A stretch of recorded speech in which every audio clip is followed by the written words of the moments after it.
Hello दोस्तों, मैं सुमन निषाद। हमारे चैनल में आप लोग का स्वागत है। सभी दर्शकों को नमस्कार। और मैं आप सबके बीच में आज बहुत ही सुंदर एक कजरी गीत गाने चल रही हूँ, देहाती। आप लोग सुने और कमेंट में ज़रूर बताएं कैसा लगा। इस गीत को लास्ट तक ज़रूर सुने।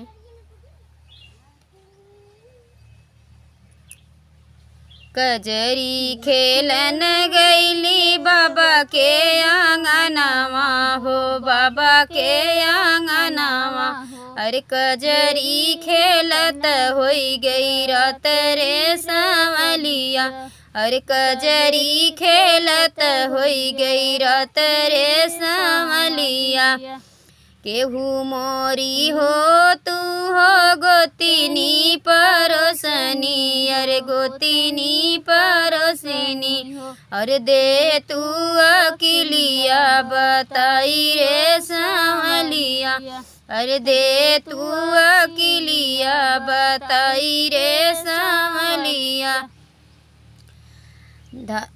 घाथवा में ले तू सकी ऊपरी गोईठिया। अरे ऊपरी गोईठिया। अरे अगियऊ बहाने घरे जायू रे सांवलिया। अरे अगियऊ बहाने घरे जायू रे सांवलिया। खोला हूँ ना ये पिया बजरी के वड़िया। अरे बजरी के वड़िया। कब से डेवड़िया के ठाढ़ रे सांवलिया। अरे कब से डेवड़िया के ठाढ़ रे सांवलिया। कैसे के खोली धान बजरी के वड़िया। अरे बजरी के वड़िया। अरे तोहरी पीठी सवत तोहार रे सांवलिया। अरे तोहरी पीठी सवत तोहार रे सांवलिया। सवतियू के धर बाएं हाथे धरबई पिया सवती के झोटिया। अरे सवती के झोटिया। अरे दहिने हाथ जुल्फी तोहार रे सांवलिया।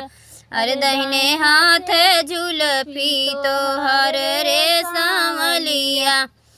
सवतियू तोह कत मरबई पिया दुई एक झापड़। अरे दुई एक झापड़। अरे सवतियू के मारब चारी लात रे सांवलिया।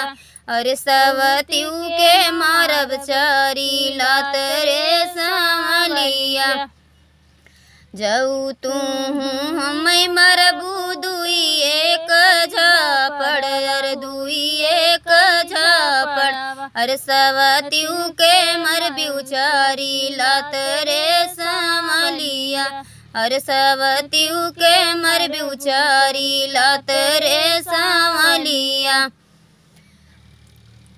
सवतियू के लेई के अलग होई जबई रे सांवलिया।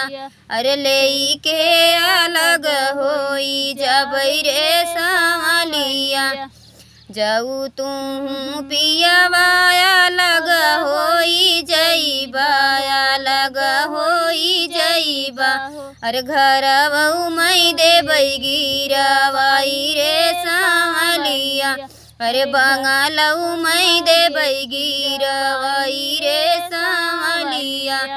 जाऊ तू धन हो बंगाल गिरईबू। अरे बंगाल गिरईबू।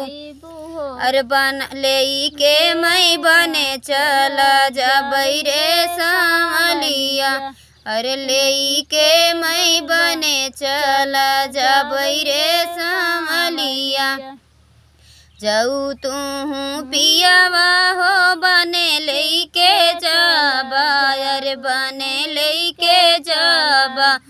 अरे बनामऊ मई देबई कटवई रे सांवलिया। अरे बनामऊ मई देबई कटवई रे सांवलिया।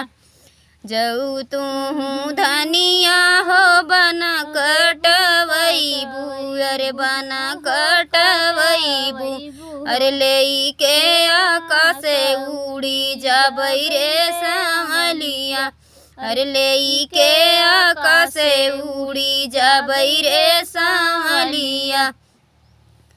तो ये हमारा कजरी गीत देहाती गीत है, आप लोग सुने और कमेंट में ज़रूर बताएं। एक पति पत्नी के बीच कहानी आप लोग सुने और कमेंट में ज़रूर बताएं कैसा लगा।